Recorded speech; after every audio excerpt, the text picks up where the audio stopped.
After months of talk, the cuffs have been rolled back to reveal Samsung's much-hyped smartwatch, the Galaxy Gear. On first glance, Samsung seems to have done a pretty good job on picking up the idea and running with it. A built-in camera, some quite nifty ways of handling email, and best of all, you can make a call just by holding your hand up to your ear. That's pretty Inspector Gadgety for you.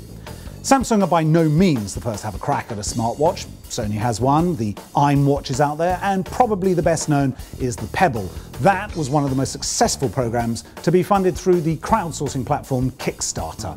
Jacques Kurtz is an investor. I first came across the Pebble watch when it was launched on the Kickstarter platform. I was very excited by the project and bought the distributor pack initially, which was 100 watches. So I've been wearing mine every day since then. However, it's one thing to build a device, it's something completely different to bust open a whole new technology sector. What's it going to take to do that?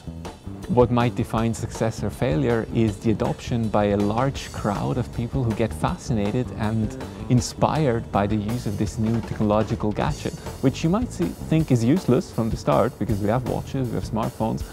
But then if something catches on, like a practice, like life logging, like measuring your daily activities, it could be so cool, it could be a huge trend and everybody does it. All these things are technology decisions, strategic decisions for the developers that need to be taken into account, and I think they're going to be critical.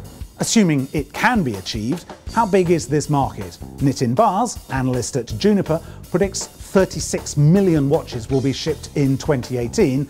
That's compared to 1.8 billion smartphones. So what we are predicting is 2014 will be the year when we see more sort of multifunctional smartwatches coming into the picture. That will, push the adoption up, push the take up, and we estimate smartwatches to exceed the 1 million mark this year. But all of this talk about apps and the like is to miss one key point. A watch is more than just a piece of technology, it's a piece of jewellery, it's a statement about yourself.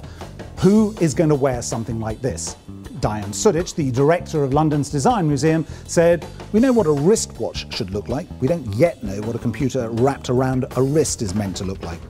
Pretty much all there is to go on comes from the flight deck of the Starship Enterprise, and when it comes to something as intimate as a product that's in continual touch with the body, that's not much of a guide.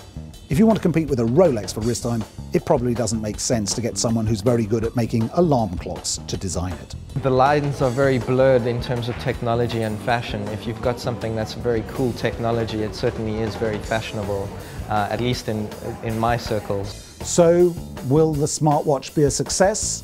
Only time will tell.